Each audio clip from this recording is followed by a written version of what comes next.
Dave from the Fetlers here. As you can see, we've taken all the airbox off and the intake of the CBR600. Now I'm going to take the coils off just to get them out of the way. All you need is an 8mm socket. First off, I'll just disconnect the wires. That was tight. Get the trusty screwdriver on this one. That's that one. And the other one is just here. Right, loosen them off.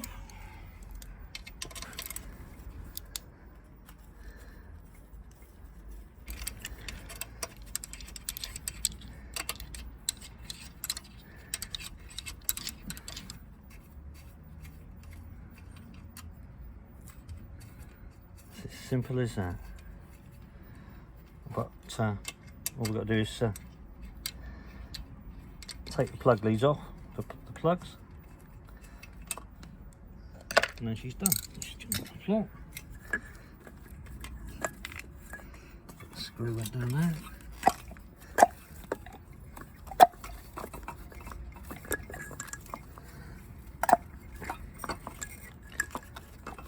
And once come up,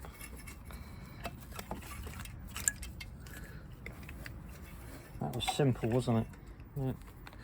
2 coils. Thanks for watching.